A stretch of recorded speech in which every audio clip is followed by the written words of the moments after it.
Well, welcome everyone to the Festival Film Lab and the official Two SIF or Two Counties Independent Film Festival podcast. As we see, the 21st to 23rd of August, MK Gallery and Skyroom Cinema. We're all getting very excited now, and today it really makes me happy to introduce two of our opening night filmmakers. They are local to Milton Keynes and Buckinghamshire. And I'd like to introduce Jason Impey. Hiya, good to be here. Thank you. And Kieran Johnston. Hi there. So, I just want to do a little introduction for our viewers. Both of these guys are excellent independent filmmakers. They've built their filmmaking careers through passion, patience, and creating films their own way. We will discuss independent filmmaking, creativity, storytelling. We'll talk about the films that we're going to be introducing, Viral Ted Ramirez, and obviously Just Another Day, our opening night, but we've got a special documentary as well, haven't we? We do, yeah. Yeah, we're going to talk about that as well, which is going to cause a bit of intrigue and excitement, I think, only because of the nature of it, and obviously sex sells, should we say that? Yes, it definitely does. Nothing too rude, because this is a very nice, wholesome festival, but it's a really intriguing documentary. I can't wait to speak about it. So, gentlemen, welcome to the podcast. Thank you for having us. You both all right? Yeah. Cool. Right, I want to kick off with a few questions. Okay. Yeah, and we'll go either before if you want to interrupt Jason and just discuss that. Yeah, I waffle a lot about film. I want to know what first made you both fall in love with filmmaking. That's what I want to know. That's Jason, yeah. Well, yeah, I was really young. I was like 5 years old. I was barely a child, and I was watching films I shouldn't. I was being a bit crafty, sneaking VHSs out, and I had a soft spot for horror, but I wasn't like traumatized. I was actually fascinated as to why the film was made and why it was the way it was and how it was shot. So it actually led me down a rabbit hole at an incredibly young age of how things were fake, like tomato ketchup was blood and stuff. And so literally I was 5 into film. I started collecting VHSs at 5. So if I was to get, like my granddad used to get bonus, and if he was going to treat me, it would be a VHS from the shop. So I was collecting films at that age, and by the time I was 10, I had my dad's camcorder, because my dad used to love shooting home movies, and me growing up to have family videos. So I hijacked that camcorder at 10 and made my own short film, which was a remake of a B movie that was an 18 that I shouldn't have watched. And my mum used to read a lot of horror novels, so my dad filming, my mum being into horror, Right. and my granddad giving me a bonus, it combinated in me becoming like a horror filmmaker. Well, that's what you're known for. It is. I love horror. It's a soft spot. So I grew up in the late 80s, early 90s, when it was very much the video nasties, the Mary Whitehouse, the BBFC were strict. The Video Recordings Act was brought in. So I was brought up in a censored era where it was forbidden to have a lot of horror films and uncut, so video nasties were like a shopping list. So I was deep into that. It influenced me a lot, so my early work was all very horror. Right. I built a reputation up in that because horror is an easy way to get into film. It's easier to sell people to watch it, but I have gone on to do a lot of social dramas, social commentary films, a lot of different things. I've worked on so many different things, but yes, horror is what I am. I will never shake those roots off. And neither should you. What about you, Kieran? What made you fall in love with filmmaking? Well, it goes back when I used to live in Birmingham.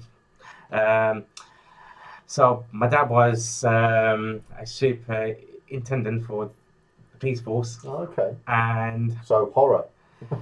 he would bring home like some videos, like the Twilight Zone, the movie, Okay. people Got under it. the stairs, and then he would show me it.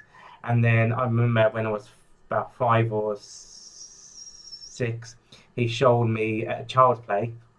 My brother was afraid, so then he didn't watch the films.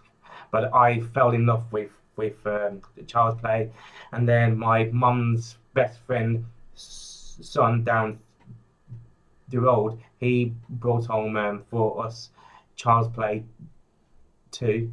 Then I watched that. Then I was like so fascinated about like everything and like how it's made and like all of that. And then my dad used to have a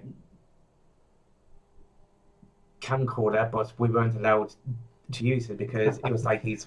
You're lucky. I wasn't even allowed to watch Grange Hill when I was a kid. So, But the area we lived, it was very like a run-down place. We didn't have like loads of money. It's just only what they had. Because my dad, he had 2 jobs, one in police force and one at Network Rail.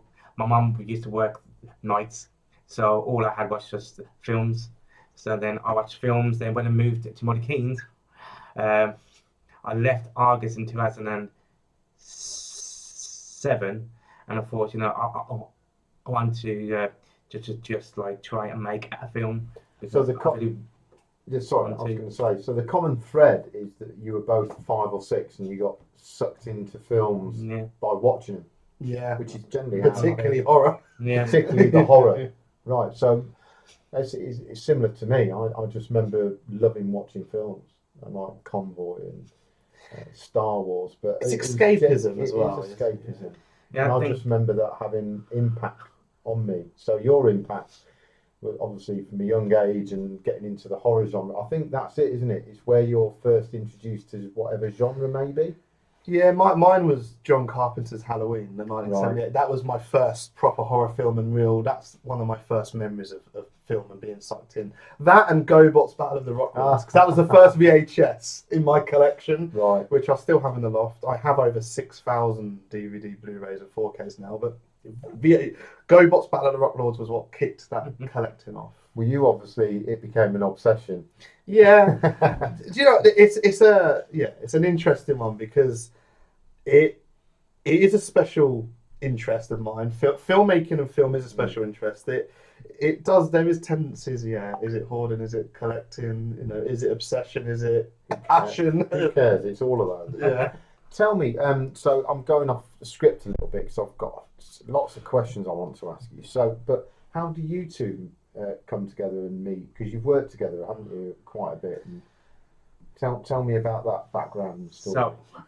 I worked with a guy in Argus years ago called Ashley Tapster.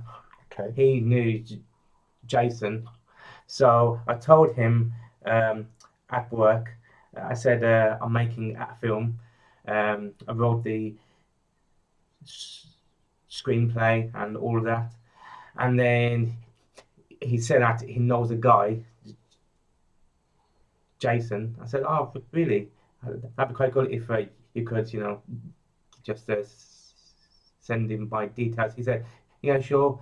So then he arranged a meeting.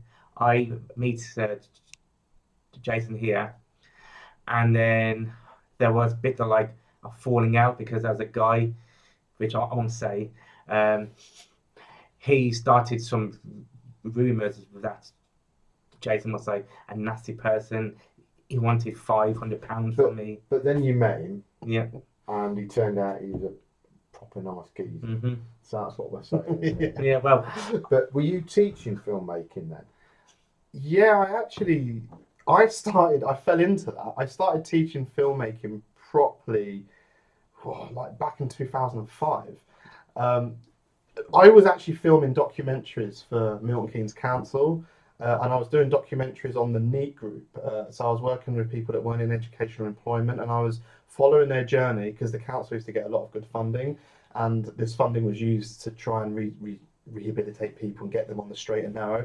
And while I was filming this, they were studying art as one of their things. So they would do first aid, they would do martial arts, they would do all these things and get little certificates in it. And the art side fell through a little bit. So I ended up stepping in and teaching them how to make short films. And they made really strong mental health, normally short films about drugs and bullying and family domestics. They were expressing themselves because a lot of these people had stories to say and they weren't always pleasant. But the films were we did them in a way that could be presented to family. And they did a screening and everyone was like knocked back. That carers and peers and social were all very much like, these films are amazing. What are you going to do with them? And it went down a rabbit hole that I ended up teaching filmmaking. So I became, as well as a filmmaker, I became a qualified teacher. And I've taught film for UK Film School, Brilliant Film Academy, all kinds of places. Actually, at Pinewood Studios, I've also taught there as well, which is bizarre and odd. And then now and again, you take on an apprentice, like a Padawan. Yeah, I always thought I've been on so many shoots where I'm a DOP and I end up kind of teaching people on set because that has happened a lot. Because so, Kieran? Did you see Jason as sort of like a in that sphere that you could learn from him, and that's how you approached Jason and the relationship, was it? I think it was back in 2016 when he invited me to, the first one was the Impotent Killer. The Impotent Killer. Yeah, actually, that's featured on. Right. It's a short film that was made that ended up becoming on a horror anthology. Okay. Yeah. So, I didn't think you were having a dip. So he invited me to that, and then I just saw everything he did. Saw like how he filmed and like what's like he did, and then I talked to Jason and I said, look, I want to get into films, and then he said, well, I will do this, so like I will try and teach you. So this is how the journey started. Mm-hmm. Oh, amazing! So I've got some really interesting questions. I had to write them down because I couldn't remember them. So Milton Keynes, it's not traditionally seen, is it, as a filmmaking hub?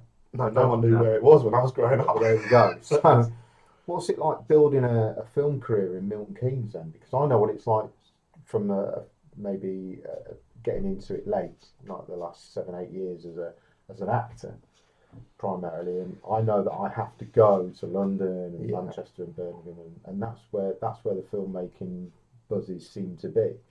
So what about from a filmmaking point of view?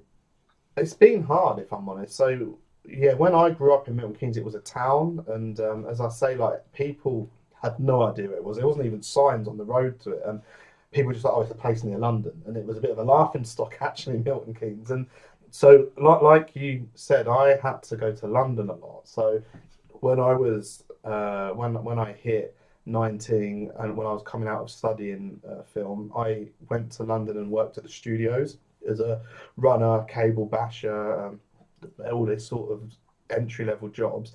It was a nightmare because I used to have to get up at 3:30 in the morning to get the train into London I used to work on Good Food Live and Saturday Morning Kitchen.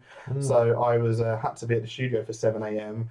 and get all the way across London. So I had to really slug away at that, and because Milton Keynes really didn't offer anything at the time.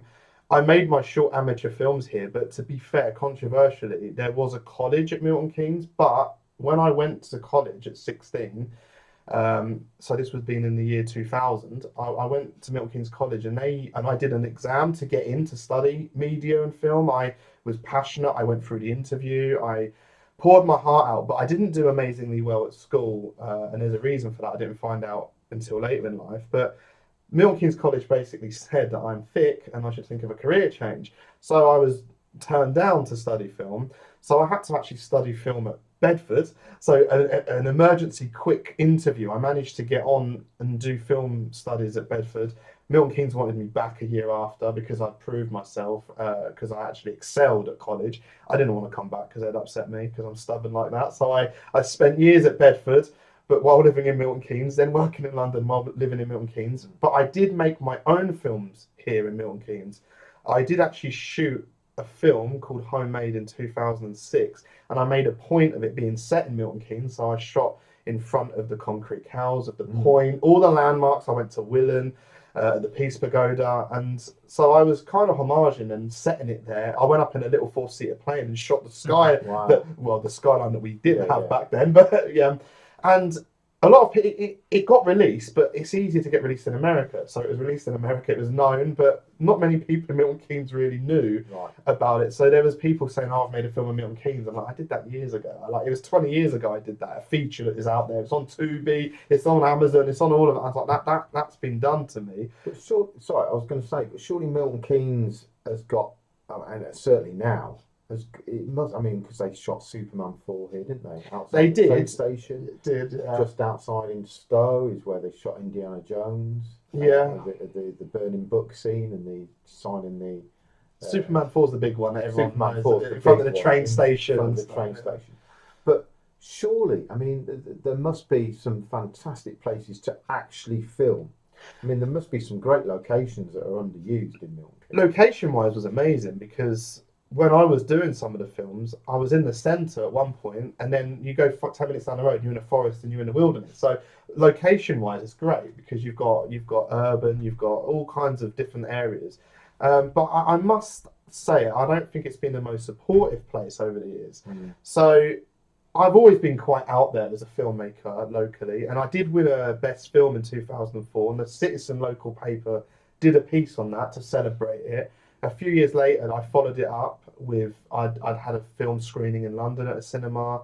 However, when they wrote it, they're not very good at getting their facts right. They interviewed me on the phone. I spoke about the horror stuff. They released some newspaper article going dark side on like local filmmakers' films. So I probably ran away with my mouth back then on the interview, getting excited about controversial films I'd made. But I had a presence, and the film community has grown a bit, but some people have come in from outside of Milton Keynes and moved in and stuff. But there's been a few failed attempts at a TV station channel and networking and stuff like that. It never really gets taken seriously, and because things have fell apart over the past 40-50 years, it's always become something that never was. So I was aware there was like a film club or network a couple of years ago that it's no longer in existence. So part of the festival, I mean, obviously you see it's 2 SIF.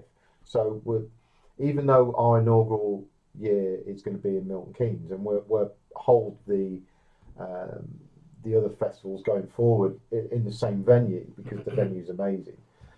But we want to celebrate the talent from Buckinghamshire and Bedfordshire, because what I saw when I set this festival up was that Buckinghamshire, I mean, it goes all the way down to Slough, which is you've got Pinewood, you've got Pinewood, you've got Cardington Studios just over the the border there. We've got Warner Brothers literally down the M1. So everything is either in Buckinghamshire and Bedfordshire or just like literally outside of it. Yeah. So I thought, try and bring all that talent. There must be talent here. Yeah, the talent's here. Fantastic. I'm starting to meet it. Yeah. We've got some fantastic production companies like King Productions and yourselves making films, and there's actors. I won't say who because I want to announce them for the festival. Yeah. But I've met some amazing actors that have been in amazing films. We've got an internationally recognised stunt coordinator living in Milton Keynes. We've got all these people, but they don't ever seem to be brought together. No, the film industry is a very strange place, especially in the independent film. It's little pockets of people, little networks. There's a bit of nepotism in the film industry, a lot, to be honest. And a lot of who a lot of networking, a lot of people out for themselves. It's a love-hate relationship. I've been a professional filmmaker for 23 years, and I've been involved in a lot of different things and scenarios, and I've produced, wrote, directed, shot, edited, and there's some horror stories. There's some really fun, exciting stories, but there's a lot of horror stories as well. You specialise in horror, so that shouldn't be. I do use film as an outlet to express myself, and some of the stories from filmmaking I put back into filmmaking. So it's a bit of a circle, really. What about you, Kieran? How do you find the networking I mean, obviously you two have worked together and you've formed quite a strong, friendship and relationship. But how do you find it? Here you go. This is the question. So, as part of the film festival, the other thing I'm looking at, and I know I might have hinted at it before, is starting a new film networking. Yeah. And I've got something called the Festival Film Lab, and through that on YouTube, I might even now announcement people, have a venue to do sort of like once a month, third Friday or Thursday of every month. Try and start bringing all this talent together, you and I and all these people that I've mentioned just then. Would that be something that I think Milton Keynes and the area would benefit from? That would be quite good, because the problem I see is that in order to get into the film industry or to do filmmaking, is you got to know people, like you got to find people, and it's hard to find the right like people who've got the passion for filmmaking, because you got some people who say, oh yeah, sure, I'll be in a film, and then when they do turn up, they just don't do anything. They always think, okay, I'll be the next, I don't like Brad Pitt in like a day. I'm like, yeah, that won't work. I mean, no personal attack. But no, I get where you're coming from. So I mean, there's something we can delve into there. Let's keep it light, because I feel that when I've obviously and you guys as well, but I've been on multi-million-pound movies of Warner Brothers, and I've been on sets where the production cost is probably £1 million a day. Plus I've done the independents as well, and I've not been paid for my acting, and I've seen the same stresses on both. Everyone wants to do a good job and is there to, but you do get the people that are there that don't want to give as well. So I presume that's like any industry, but then I hit on something that you said, because obviously one of the themes for the festival is mental health, and I think you see a lot of tired people in the film industry. It's like you were saying, you have to get up at 3:30. And as an actor, I could turn up and my call time is 7 or 8 o'clock. The crew's call time has probably been 4:30, 5:30. And then they have to stay after as well. And they stay after. And the drivers, the transport guys and girls and the security, they've been there, 4 more hours before that. And I see a lot of energy being sapped, and and okay, you're getting fed and watered and the like, and there's some people getting looked after more than others. Let's be honest. And so I do feel that there needs to be an outlet, because what I'm getting fed back as well. I mean, I've talked to some amazing people on sets in the last year: Hugh Laurie, Ian Reddington. Some other friends that have been involved in the stunt side and the crew side, and a lot of people say that there's not been the amount of work around.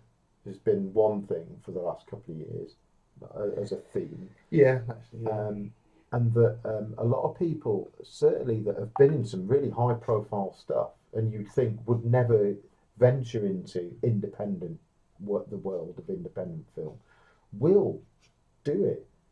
But there's nowhere for them to come together and celebrate and get involved, and people won't ask them as well. It's just like one, for instance, someone who's quite a famous actor said, all you've got to do is ask, and I'll come and do some filming for you. And you just think, wow, I could actually make a 15-minute independent film, put it in a festival, and have someone who everyone would recognise and who's going to bring some real quality.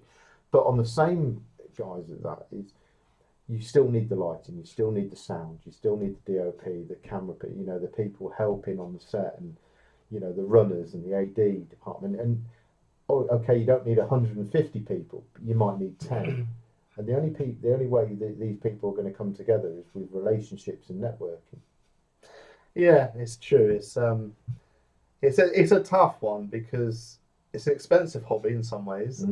It is. We do live in a world now where you can pull a phone out and shoot a good film. So like cost-wise, it's become cheaper to make a film with equipment. But I find it harder than ever to make a film because of people. It is a different attitude out there. There are some genuinely good people that want to build up a show reel or build stuff up. But then there's a fine line as are you taking the mick or Yeah. you know, like are you exploiting? Because we live in a different world now where a lot of people throw accusations around going, well, you know, they're exploiting my time, they're exploiting my acting. And I've also done a lot for people, and I've asked for a lot in return. And when I've asked for stuff in return, I've ended up like repaying that favour by doing show reels or stuff. But I always end up repaying the favour tenfold. So I try to be careful how much I let people do for me because I don't want to be indebted because I've paid that debt back. Yeah, I get that, and that's coming through your personality that you're a very giving person. You obviously do a lot for other people as well and help and mentor and takes up a lot of energy. Yeah, filmmaking is a passion and a hobby as well as a career. Yeah. So if I didn't live and breathe and love it, then I would have bowed out a long time ago because it is demanding because I'm freelance and I have multiple hats. There is no downtime really, and as you were saying, like the 150 people job. I mean, I literally can be a self-shooter. I do everything myself and. At first, it was funny, and guys, I'm an egotistical maniac or I'm a controlling director, but it is because I've taught people this. If I know how everything works, I don't have to rely on someone because I don't expect someone to be on my set for 20 hours lighting it for like a can of Coke or sandwich. I know that's taking the mick. If you're paying them £1,000 a day to be there, it's a different story, isn't it? But then I want to do that, but as you said, it's really hard to get the budget. Like the money isn't there to pay, so it is a double-edged sword. Like you want to pay people, but you can't afford it. I get that. I work on so many low-budget films, and they're always pleading with me. We can give you this, or I know the budget's low, so I will go above the Call of Duty. Yeah. I'll be sat there at 4 a.m. still editing and stressing. So I think what we're getting from this is that this is a real this is passion, isn't it? Yeah, and it's energy, and when none of us are going to be millionaires. no, not from indie films. So there's and that's it. So you've released films. Yes. Both released films. Yeah. Like Amazon. Yeah. Anything on Netflix? Anything that people can see and watch? So I've had loads of features, which there's stuff I've worked on and done is on Apple TV, Amazon, Xbox, PlayStation Store. Used to be on TV on some of the Sky channels. They broadcast VHS, DVD, Blu-ray, 4K. Right. So like all the formats. Even on there's so many online platforms and streaming. Tubi is a big one at the moment. Yeah. I've got stuff on there that's good as well. It's free. Tubi is free. Just have adverts. So that is good for independent filmmakers. I will say they're actually one of the more generous places out there. Well, that's a good plug. It is. Yeah. You listen. But it's part of my battle was getting my work out there. I hate working on stuff and it not being seen or it being put on a shelf under the bed. I love that you've said that because part of our ethos for the festival is it's a place for filmmakers made by filmmakers. Yeah. So we're trying to make it a really all-encompassing place for filmmakers to get their stuff seen. But we didn't want to ignore the audience and the film lovers, you know? Yeah. And that's why we've got the cinema and we've got a second screening room, and we're going to be looking at doing as many films as many films as we can. So 90, hopefully about 90 odd films across the 2-3 days of screenings. But we didn't want to make it just for filmmakers. So, you know, like a lot of festivals, you'll go and watch your own film and then you're like sidle off. You know? I don't, but I know a lot of people do. A lot of people do. It is a bad thing. So we wanted to keep people there, you know. So, you know, popcorn, free popcorn, things going on. You don't want to be sat in the cinema all day, maybe. So you can watch a block of films and then come out and you know, enjoy different genres and go and watch a documentary on Saturday night. You know, and watch something about horror or watch something about drama or mental health or something about the music industry. You know, so we and from a filmmaker's point of view, I've made a film, Blue Snakes, and the feature to come when I get it finalised. But from a filmmaker's point of view, do you think that's a good way to be? Because obviously you've hit on the fact you want your film seen, don't you? That's why you make it. You're not making it just to then hold on to it. It's like, you don't want to come cross wrong about being vanity, but it is like you make a film and you express yourself for art. You want to put that on display, like a painting's on display, and I do love film festivals. Film festivals are a great platform. I used to do them, and then there was a lull period, and I did them a lot more because it is hard to. There's so many films out there. There's so many festivals out there, and you can run up a big bill submitting to a lot of big festivals. So it's expensive. Yeah. But having one in the doorstep is amazing because that is something that Milton Keynes hasn't really had. I've had to travel all around the UK to festivals, so having one literally on my doorstep is fantastic. Milton Keynes has always lacked. I mean, it's insane. Milton Keynes had the first multiplex cinema in the UK. We had the UCI at the point, an amazing building which I hope doesn't go. I grew up going to the cinema there. That's the first time I went to the cinema. I used to always go to the cinema at UCI, but that was a multiplex, big, Hollywood style system. And then we had Cineworld and Odeon. We've never really had an art house cinema. The Skyline came, and I have been to that because they did show The Idiots there, which no other cinema in Milton Keynes was. Skyrim. Yeah, Skyrim Cinema, because they are with Curzon, so they do have a cool programme. So I've gone there myself because they've played a few niche films that I really want to see that the mainstream ones wasn't. So to have a festival there showing a lot of alternate and mixture of films is fantastic. I think it's amazing that you've got a festival here that, again, what Jason said, it's like in the Milton Keynes area. Because in Birmingham, there is so many like things you can do because it's a home of like Black Sabbath. So it's got the metal scene. You can do heavy metal. You can do filming there because they got the Birmingham International Film Festival there. And now it's amazing that this here is now in Milton Keynes, and we finally have like a festival that's like this place actually needs. Well, hopefully we can start rivaling. Now we're the city status. I mean, that's a few years now, isn't it? And they're looking at they're submitting an application for the City of Culture as well next year. So hopefully in a few years we can actually BAFTA qualification or that'd be amazing. That'd be fantastic. I mean, having something that big, because we can suck it up in Milton Keynes. We could start expanding a little bit. I do just want to say as well, like the cinema is actually a cinema. That makes a difference. I've been to festivals like you, and they try and they're good, but they are like projected on a wall. But like this is actually a proper cinema. We've got a DCP, cinema. This is incredible.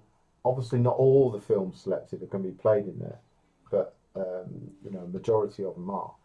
We've actually got a 200-inch screen in the second screening room, which we're going to be calling the Summer Vibe Room. So it's going to be a bit more chilled. Not that the cinema isn't chilled, but it's going to have a different aura to it. Yeah. But it's still going to be amazing to see your submission reaching an audience. What you say. So I've been to some film festivals over the years, and I've told some people about them, and the response I was getting is, I don't like the scary films. But I'm like, but it shows more than that. It shows drama, it shows action, it shows horror. Well, you do get some festivals that specialise in horror, Romford and the like. Is it Fright Fest, Horror on Sea and stuff. Horror on Sea, and you've got. I think that's cool because obviously you've got that specific genre whereas we're sort of, reaching out to everyone and everything. We've got a lot of animation, a lot of documentaries been submitted. Got some horrors, dramas, thrillers. That's like needs like all it's fantastic. So something for everyone. Genres, there is something for everyone. I think that's the cool thing. Not forgetting the audience. Yeah. So of course you've got your Horror on Sea and Romford, and the horror crowd will go down specifically for that, and they've got that sort of area nailed, really, haven't they? But there's no reason why some of those films, because you've played at Romford, haven't you? Yeah. Your film, Roadkill. So, and you've played at Romford before. Yeah, I've had quite a few at Romford. But both. I've done Romford horror and the non-horror one because, as I say, yes, of course. I do have multiple sides, but the horror always overshadows everything. But I have had films, and same with like Southend. There is the Southend Film Festival, not the horror one, which unfortunately I must admit when I've been to them, they're less buzzing than the horror ones, which I do find, which is a shame really. Horror just does dominate. It is just that it's strong. It's been strong in the UK, hasn't it? That sort of even like Halloween and things like that, when they've not maybe done too well in the opening weeks in America. Well, I'm not saying it didn't, but that you find that when they come over here, they explode, don't they? Or they get a good run over here, don't It's an easy sell, just because horror could be cheaper to make, so it's easier to make the money back, and a lot of people like to just go to be scared and freaked out. It is a bit of a mentality thing, actually. It plays on people. I remember watching American Werewolf in London, and then when he jumps out of the cinema, not the cinema, the underground station. He does attack in the cinema. He does attack in the cinema, but when he jumps out of the, where is it? Is it Tottenham Court Road? Tottenham Court, isn't it? I remember that being the first thing. I'm not the least bit scared amused. the living cack out. Yeah, I love that film. It is incredible. That's too old for you, isn't it? No, well, that's my dad's favorite film. Yeah, all right. So, what do you think?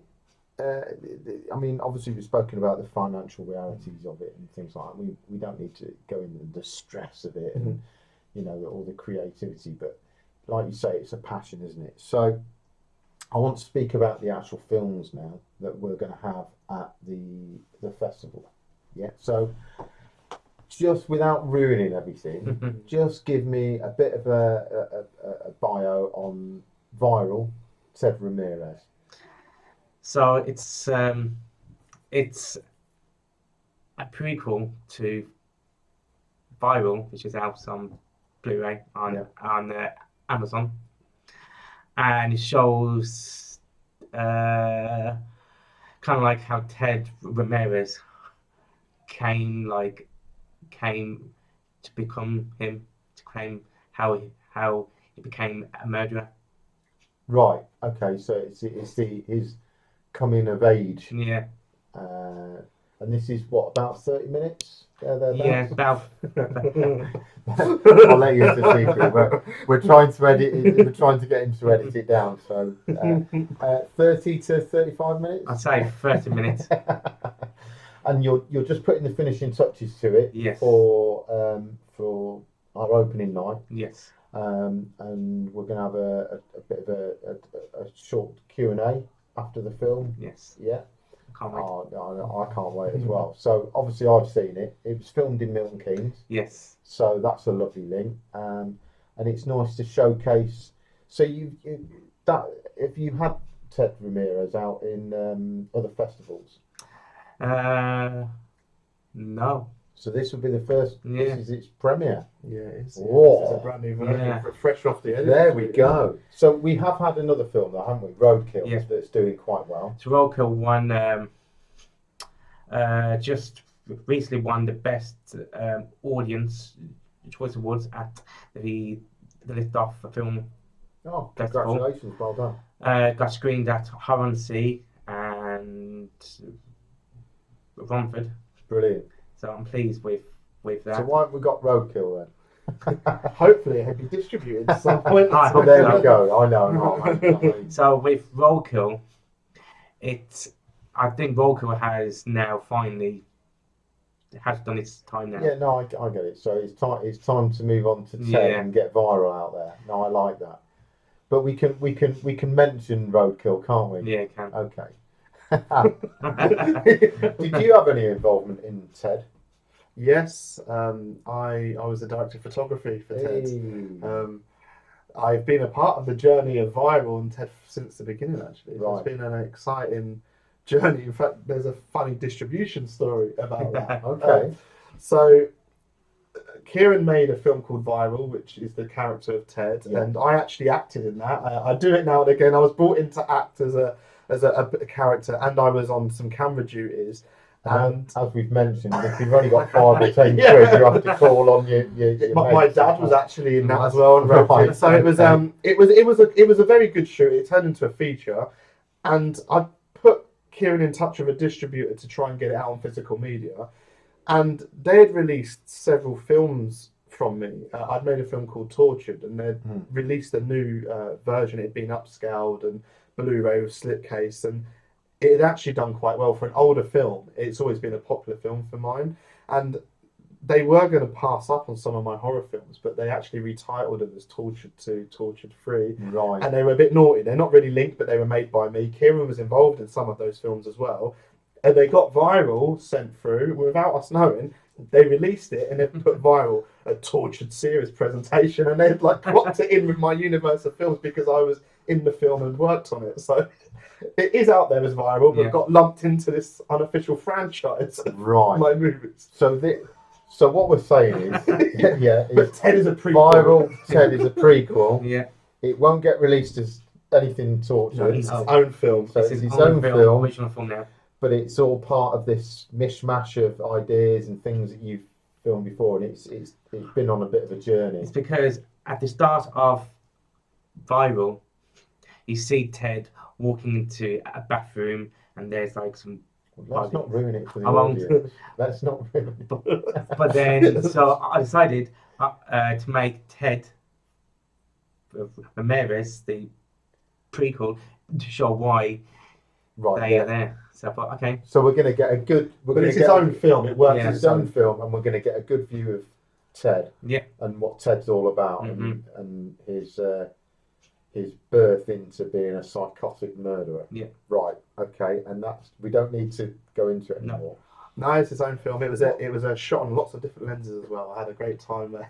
Oh, doing a cinematography. So from a technical point of view, we've got quite a lot of different shots and it was a big progression from Viral the way it was shot. Actually, it was shot on my Canon, and lots of gadgets at play. So it's a big leap for Kieran actually in his filmmaking. Oh, cool. It kind of moved up because I filmed Viral, the first one on the iPhone 14, right, and then I got the iPhone 16. Then I filmed the next part of Viral.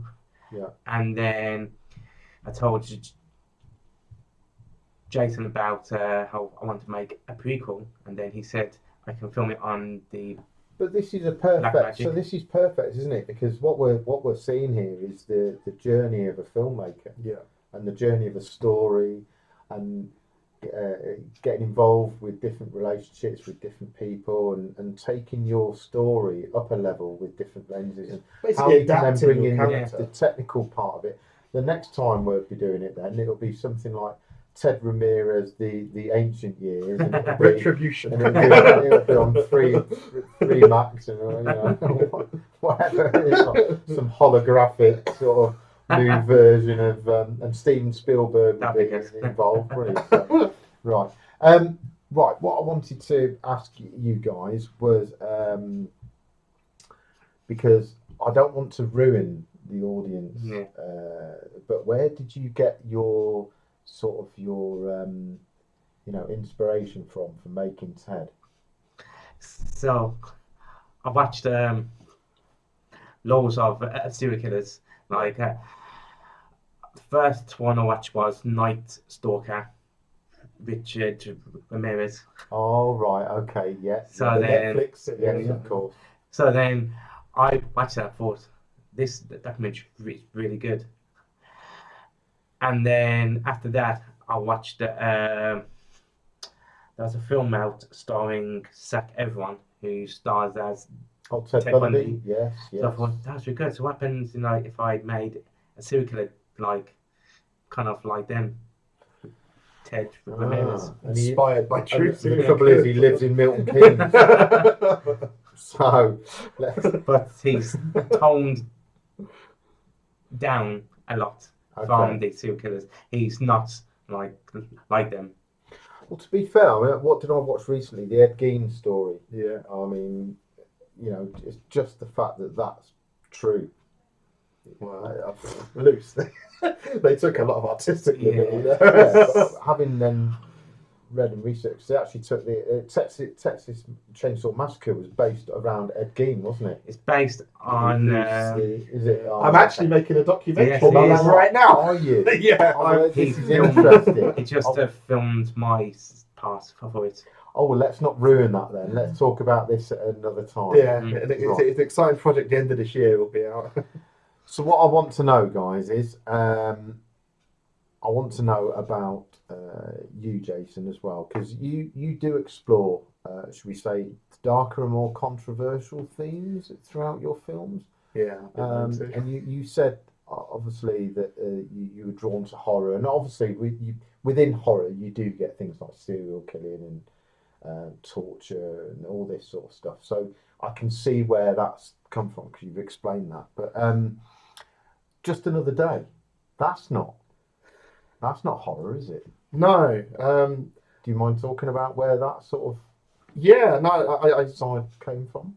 So yeah, my short film Just Another Day is actually inspired and based on a true story, partly my own, and it looks at autism in adults particularly because I did a lot of horror stuff and I got that out of my system, and I still love horror and return to it, but I like to explore and tell real stories and real drama, and I did a few social commentary dramas which I found really challenging and interesting to work on. I was approached years ago to do a hard-hitting drama set in Milton Keynes, and it was in 2012, and actually Milton Keynes didn't really like it and rejected it because they didn't want to say this stuff happens here. It was about sexual identity, domestic violence, drug abuse, alcoholism, literally a realistic film. It was very real, which is true horror, which is why that's the real life horror, this stuff that people are presented with. And Just Another Day is actually, it's not a hard-hitting film as such. It's about someone struggles with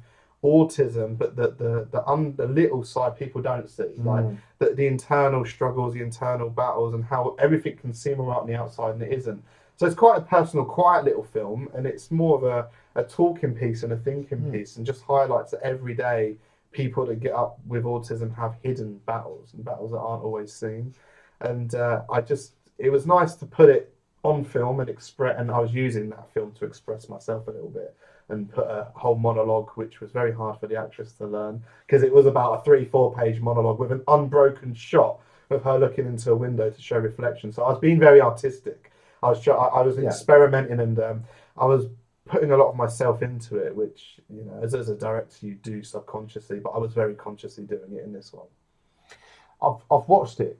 It's great because it's like you say, it highlights something, because people would probably look at autism and maybe go to one of the other ends of the spectrum, as it were, and they'd look at sort of So when and people will joke about autism, and it's like, but it can also be a superpower. So I've been to Rubik's Cubes competitions, where a lot of the guys and girls have got autism, but they can do a Rubik's Cube in 4 seconds. And people relate that sort of thing to autism, don't they? But what they don't probably see is the depression and the daily pain and anguish that someone has to go through to overcome routines and things like that. And I think you captured that really well in that film. I'm glad you said that, because it is a very misunderstood thing, autism. So I myself am autistic. Okay. I was diagnosed later in life. I was actually diagnosed in my 30s. Yeah. And I'd slipped the net. There'd been a few times I'd flagged, but not quite being assessed. And I ended up being put in hospital with a bit of a breakdown through life situations. And the positive from that is I did discover that I am autistic, and that's partly what was going on. And knowing that, a lot made sense. And the film, both actresses, one of them is actually my wife at the stand, and they're both autistic as well. So the film is made by and stars autistic people talking about autism. So it isn't done either from someone. I made a point that it was made by an autistic person as well. So there are different ends of spectrum, and there's a lot of labels. And I had a very big deep dive. It was a really big thing to me at one point. I think it gets thrown around a lot. There's a lot of controversial things with it, but autism is definitely misunderstood. It's not a bad thing. In fact, I didn't pursue a diagnosis for a long time, because although I was highly suspected and thought I was, I didn't want to be labelled, because I have had prejudice from disclosing that I'm autistic at places. People look at you different, and I have had issues from that, which, it's ridiculous. You shouldn't, but it does happen. But I am outspoken about it. I will say, I am autistic, and I am proud to be autistic. As I was saying earlier, it does coincide with film, watching films and making films is my special interest. Yeah. Being autistic, which is why I say it borders obsession stuff. That's my special interest. Every autistic person has a special interest. A lot of people go train collecting or stamp collecting, which is a thing. Mine happens to be film. My house is a film museum, so it's, you know, I say I've got over 6,000 physical media releases as well as figures, posters, anything to cameras. I have a collection of those, and you know, so my autism lends to filmmaking. That's where my passion and hobby comes from. There is a dark side to it, like you said. I'm very open and discussing. I'm heavily depressed sometimes. Like, autism causes me all kinds of issues. I have loads of quirks that I hate. I wished I wasn't, and it's to do with my filmmaking and collection. It makes me, I can't let edits go. I'm possessive over my film collection and dings, and I make YouTube videos all about this. I'm very open because expressing myself through film and video is actually a coping mechanism, which I like to talk about. It actually does help me. But at the same time, my advice when I was diagnosed and when you talk to people, try to avoid stress. I work in the most stressful industry you can imagine. So it's a bittersweet side to that. But I do love the fact, and I will say this. So I got diagnosed with PTSD and anxiety, depression, and such from previous careers. And I've been tested for autism because they said, you know, we don't actually know what's going on. It's really hard to diagnose, and quirks can realise as ADHD and or depression. They thought it had a personality disorder at first. Well, it nearly got misdiagnosed. And it all gets mishmashed, doesn't it? Yeah. And then obviously we within the festival, our two charity partners are Mind, BLM and K, and also Youth Mindset, which deal with youth, people with, you know, all sorts of different issues, from autism to ADHD to not being able to manage behaviour, but you know, all the elements, and the mental health issues that come from that as well. Because, like you say, depression, anxiety, and all the rest of it comes as part of it, doesn't it? I mean, let's be honest. You know, the audience would notice you stutter. No. And you know, that's something you probably had to deal with from a point of view of it affecting your mental health sometimes, maybe. Well, when I was growing up, it was hard because people would, you know, take the mickey. Yeah. And then my parents would say, talk properly, you know, things like that, because they never knew what it was. Right. But that was the thing, you can't talk properly. I'm like, well, now you say speech impairment. Yeah. I think everyone, well, they do have one. And then I just want to show that you shouldn't be afraid of it. No. Just be yourself. If you want to be in a film or like if you want to talk, just talk. But don't 100% be embarrassed.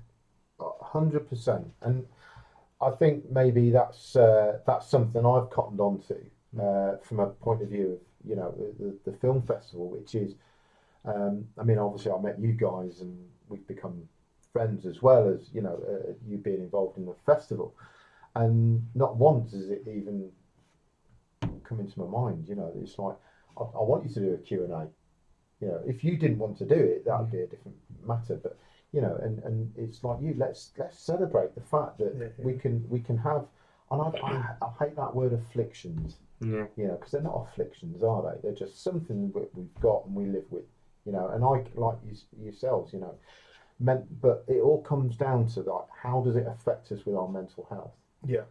Regardless of what the actual thing is that we've got, or, you know, it could be a physical disability. My knee and my back have given me awful amounts of depression because I can't do what I used to do. And I think that's important, isn't it? So if we deal with this sort of the mental health part of it, and support each other with our mental health, your own battles with whatever it is that is affecting us or our daily life, whatever that might be, we can then deal, because we've got people around us supporting us. So supporting the mental health side of whatever is going on with our lives, I think that's what we're trying to do with and I think that's what your film does. Yeah, I think I wanted it to be a talking point, Yeah. a film to raise a discussion about mental 100%. health. And we've got quite a lot of films that have been submitted that deal with different elements of trauma and mental health, whether that be through transitioning, whether that be through death and life and birth, or family breakups, relationship breakups. So all these things are effectively, how does it affect you? How does it affect your mental health?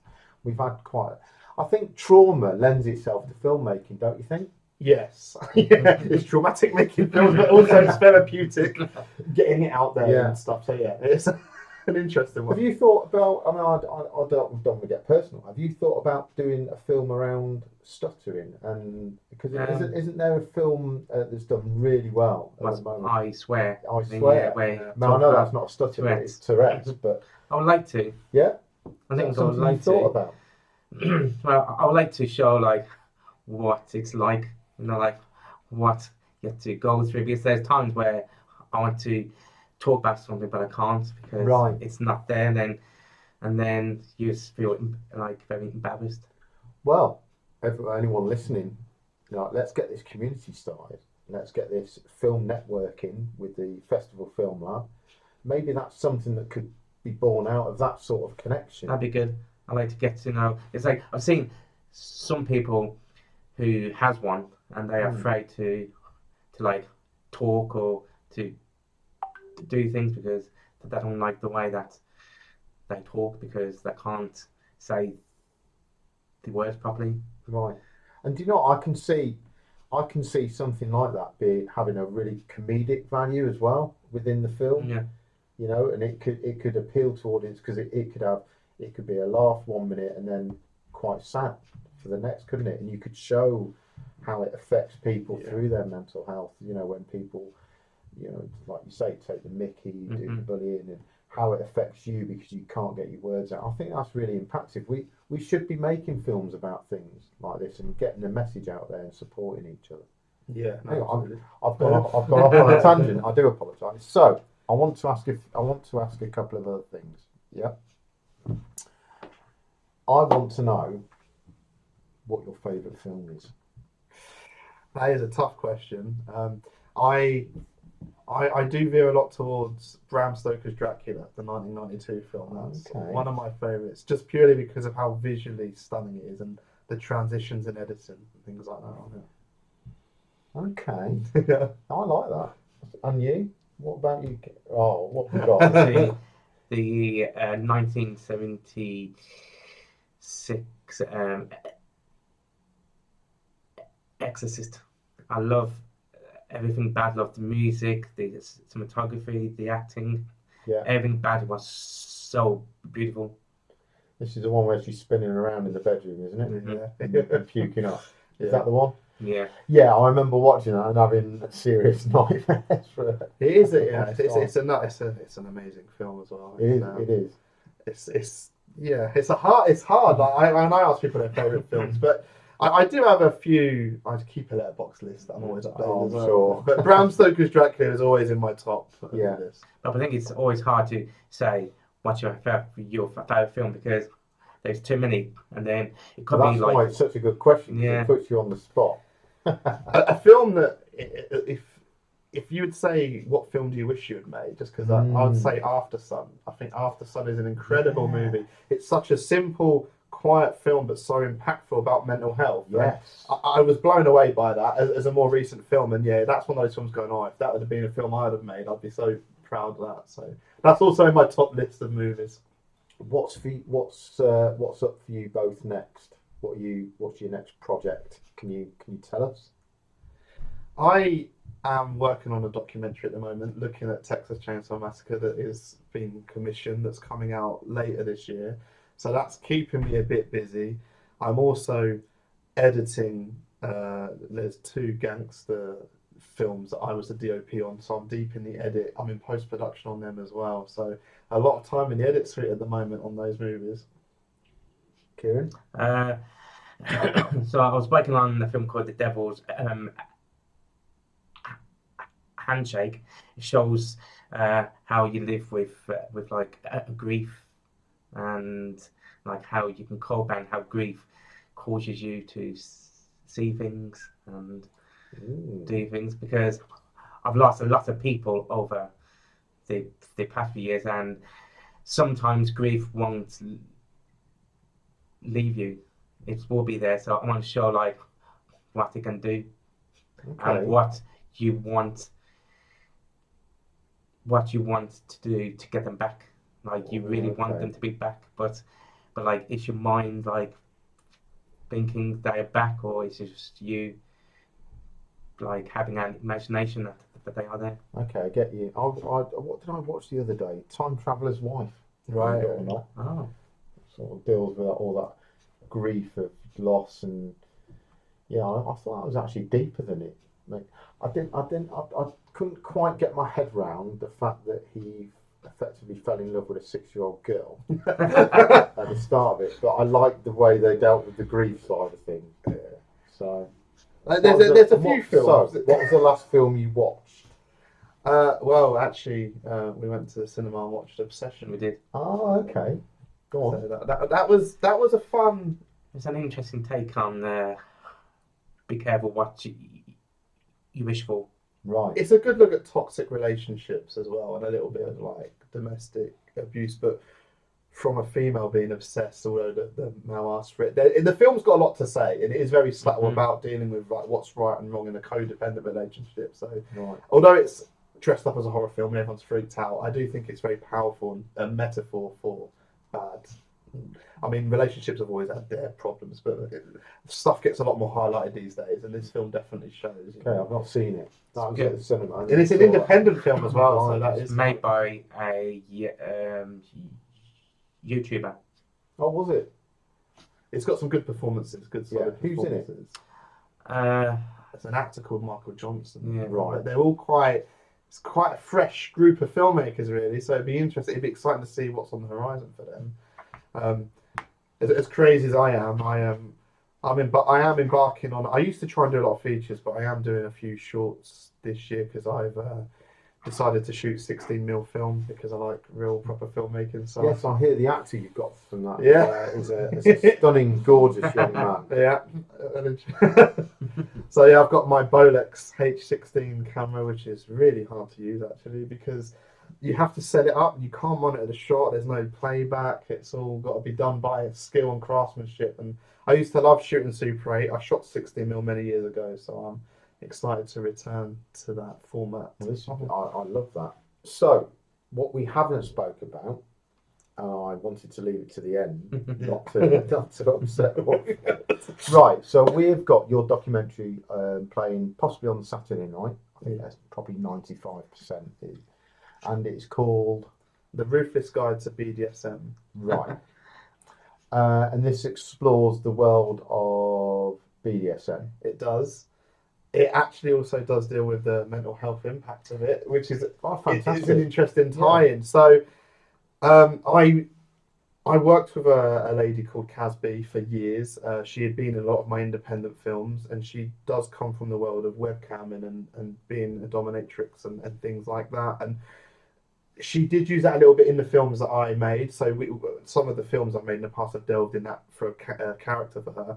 And over the years, I have spoke to her about the misunderstanding of BDSM, and she's obviously had a massive insight into that life. And she spoke to me a lot about the mental health side of it and how people use it as a mental health outlet. And a lot of stuff that people probably wouldn't really know, or definitely stuff that when you say it, they don't look at that subtext. They just see the sex side of it, yeah, or the naughty side of it. And it's misunderstood, thinking it's taboo. Yeah, it's a taboo, controversial area to some, and but obviously quite desensitised the people that are in it. And they found it shocking when I would say to them, or even little stories from that, be like, people would be shocked by that, and they're shocked at that. But Kaz went and wrote a book called The Ruthless Guide to BDSM. Right, so it's based around this book. Yeah, it was a tell-all book that she had done with Lady Rampage. It was two dominatrix, basically a tell-all book that is available and out there and is quite a fun read. And then again, a real peek behind the curtain. And I was approached by Jennifer Hopkins and Kaz B because Kaz knew me as a filmmaker. They approached me to turn this book into a film and actually show a life in a dominatrix, really, a day in the life of, and what really goes on. And So it's the day in the life of a dominatrix. yeah, a tell-all. And we see some of the goings on, do we? We do. So I headed off with Kaz and Jennifer, and Jennifer's the presenter that puts herself in a position to be led with Kaz to learn what it takes for her to be one, about all the equipment used, how you use it, what it's for. So it's nothing we've not seen on Channel 4. No, I say that. So when I shot it, it was obviously quite explicit because it was a no bar. Like we went into a dungeon and we had access to everything. It was an all access. Right. Obviously, as a filmmaker, I had to edit it and make it presentable and not be too shocking. But not that I was trying to be shocking, but I was trying to show it without being gratuitous. And and that's the way to make those. As an exploitation filmmaker, I was very conscious of it not being an exploitation film and it being a factual film, because I had done a few documentaries, most notably one about video nasties and horror films that had done a lot for me. So I kind of got known for being a documentarian on that. So we shot it all, and the hard task was putting it together tastefully for what could, but also not hiding away. Literally, to be honest with you, the shocking stuff in it, because I showed it to my dad, who was very interested in watching it. He was more disturbed and shocked by just the conversation when they're talking about stuff. He was quincing. Well, then you've done your job. Yeah, you weren't seeing anything. You were seeing two women talking about what they do. And he was like, "Oh my!" But that was literally just a discussion. So then So it, which to some is shocking, because it's weird stuff to some, like dentist material. So they have stuff that a dentist would use, but they're using it as a fetish thing, which some people, I think, if you're scared of the dentist, this is probably I'm not a fan of the dentist, so this is probably terrible. I'm really scared of needles. I hate syringes and injections, and they talk about needle play in this, where some people like to be. Yeah. But obviously, they also talk about the health and safety, the boundaries, and some people get carried away and they've got to be toned down. So the film looks at all areas about is it safe? How do you keep it sustained? And what I like about this is I think some festivals might shy away from they would this sort of film. Absolutely, yeah. But we're not going to. Which I love that. We're going to show it we'll obviously advertise it and promote. You weren't in this, were you? No. Oh, okay. It's. I just want to say we won't use your image as the. Well, I was part of documentary he did with Casby in 2017. Yes, it's an old. Yeah, this is an area I've delved in before, and Kieran was there. Okay. And they were quite shocked on set and stuff. But I don't want to ruin it for people. But it's quite. I think it's quite a coup. Because we're not going to shy away from showing things. It'll be an 18 plus, obviously. Yeah. But there's nothing overly gratuitous in it. It's just from a taboo side of things, might expose parts of life that people haven't seen or haven't been involved in, or wouldn't, put themselves into that lifestyle. But it's out there and people know about it. And there's BDSM clubs and nights and all sorts of things all over the world, isn't it? I mean, you only got to walk down the high street and, there's leather masks and all that. And that's what people would associate to. Yeah. But this then delves into the mental health side, and maybe there might be a few things in there through the interview processes that people didn't think about. No, so people, Kaz does talk about their job is how they support people. So some people use it as an outlet, but they also do aftercare and mental health care with it. So there is a whole side people really wouldn't think exists there. It is exciting because this is actually a world premiere of this documentary, and just after it has managed to gain distribution and is coming out after the screening. So it is a legitly distributed film, which is news. It is coming. Distributors are really scared, but I do have a big distributor that has took a chance on it, and they have done the artwork, and it is coming. Oh, fantastic! But Milton Keynes for the festival is the premiere and this actual launch of the film, so it's not been seen at all yet. It is actually completely unscreened, unseen. So this will be its first actual. Well, that was a surprise to me because you kept that under your hat and you hadn't told me. So it's a world premiere, but also coming a little while after as well. So this is wow. There you go.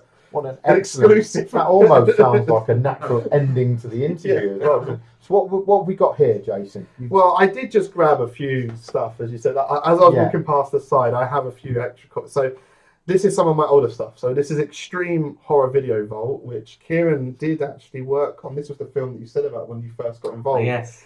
Which was this is basically stuff I was known for. So Okay. this is a feature film, but I was really crafty. So this is a tip to filmmakers. I spent years making short films, and then what I did is all the short films I put together as an anthology to make a feature film. So I got it released. I got known for this. People don't think to do it. So short films are easier to make than features. But if you make enough, and obviously all of these share the horror. I love that. So it just made it worthwhile to make it. So they're all horror. That's all it is. For our audience, some of these will be available. These are on Amazon. Yeah. Like these are the official distributed Right, released okay. films, like the barcoded release. And this film Calls Me No End of Trouble. Again, it was it's a fake horror film. I created a word for it, snuffology, because it kind of and that worked for me. You know, making a word up and playing on that. Again, we went through phases. There was a phase where Hostel and Saw were like big films, and the whole torture porn. Yeah. So this film played into that. I spent years making it on the side. It's a bit. You could say this is found footage in a way, which I'm not a massive fan of. But I like doing it right. So found footage annoys me. You know, like films like Paranormal Activity. I get it. When I'm watching it as an editor, I'm like, but that time code wouldn't be there, or that wouldn't happen, or when the camera was rolling for 12 hours, and that would have run out of battery. Yeah. So I try to do found footage realistically. not this. Amazing. Kieran made this film with me. Me and Kieran did this film. This has gone a little bit viral on TikTok. Gimps. So this is on Amazon to watch for free if you're an Amazon Prime subscriber. It's on Amazon Video, amazingly. I don't know how or why it was accepted. And a TikToker's picked this up recently. And we're doing a review on Amazon Videos, and they've singled this out, saying they think they've got scrolled too far on Amazon, and it's launched a lot of comments and stuff. Which my wife sent me the video, like with it having a lot of views and that. But this was the original DVD release of Killer Gimps, which was again an anthology. So Kieran made short films I worked on. Okay. I made short films. Kieran also does a few other shorts, and basically this film is a combination of short films that all shared a common theme of ridiculous horror, because horror is easy to make. But there's another name for that. It's on. So there's that version, and there's another version where it's called another name. So it's actually obviously you're allowing me to take your time to watch. You can watch a review. What's this one? And then this is I was known for this Boys Behind Bars trilogy. It was on the side. This was basically this guy called Wade Radford was actually a Milton Keynes filmmaker. He used to do ghost hunting shows, and he got in touch with me through mutual parties, and he was looking to develop a script. He had wrote a script called Jake, and it was set in Milton Keynes, and it was the film I said about. It was all about relationships. It was a bit like the series Shameless. It was like that for Milton Keynes. I directed and shot and edited that. Wade produced and starred in it and wrote it, and that got retitled to Sex, Lies and Depravity, because the distributor thought Jake wouldn't sell because it's not a big name playing it, and they were obviously cashing in on Sex, Lies and Videotape. Yeah. And then when we was editing that film, me and Wade had a lot of trashy films on in the background, and I said that I love the old Jess Franco prison films and the exploitation. Now, Jake, Sex, Lies and Depravity was an LGBT film because Wade is a gay writer and actor. And I said I was being a bit silly, going, well, we should do Boys Behind Bars because there's like the women ones, you'd make a fortune.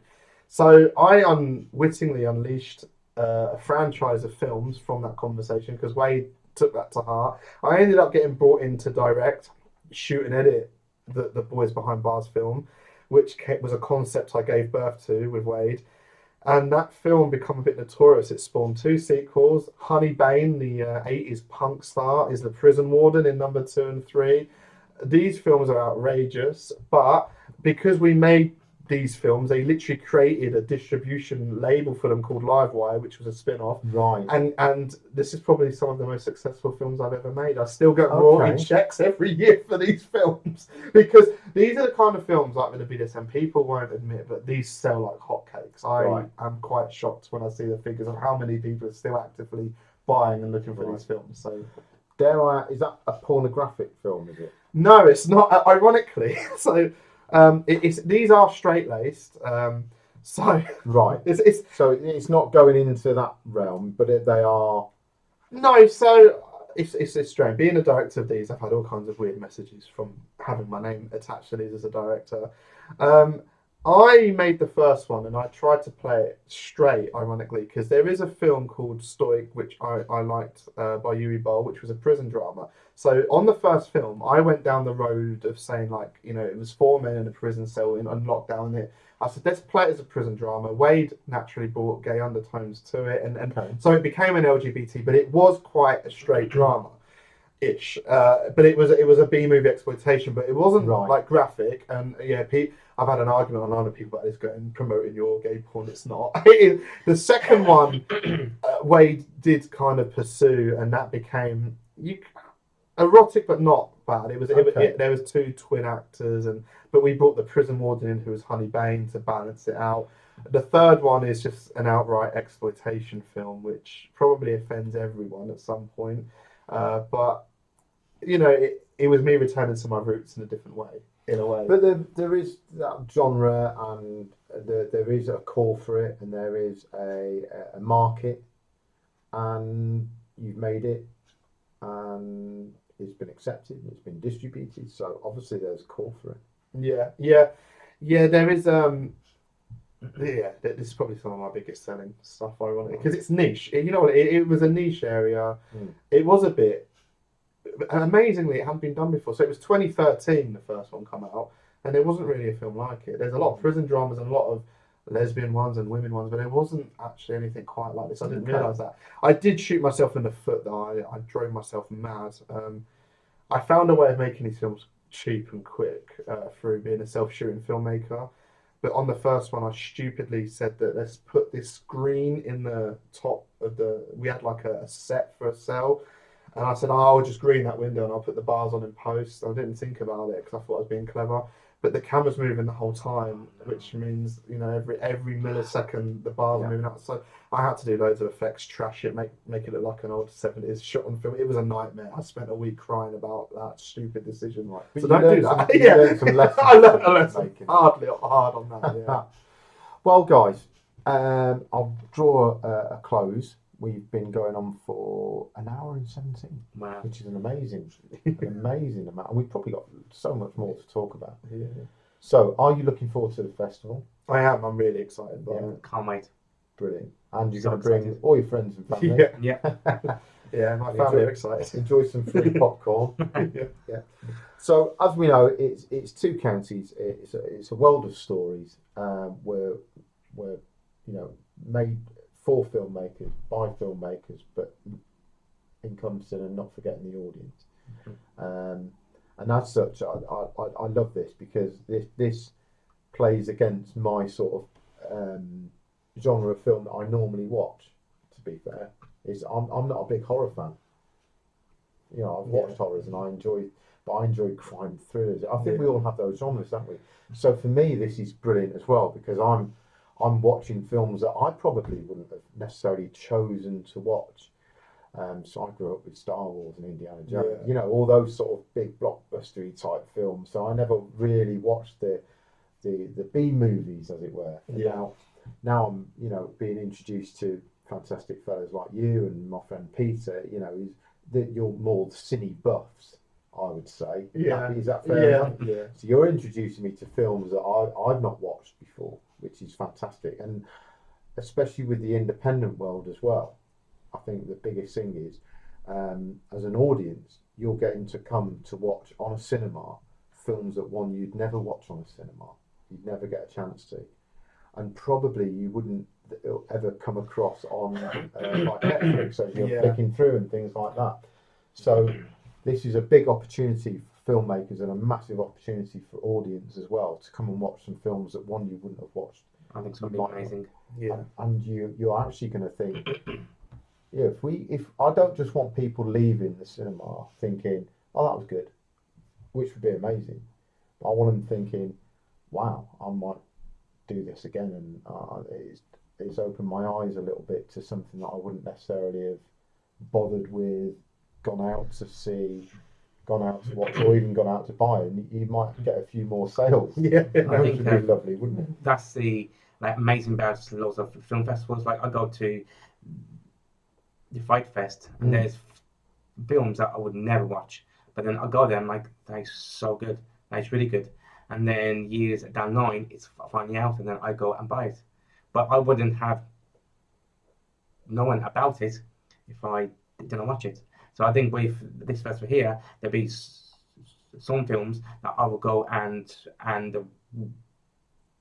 watch, and I think that was amazing. And I would never ever like not knowing about a film if it went for this. Well, that's what we can't forget as well, because you're not only filmmakers, you're my audience.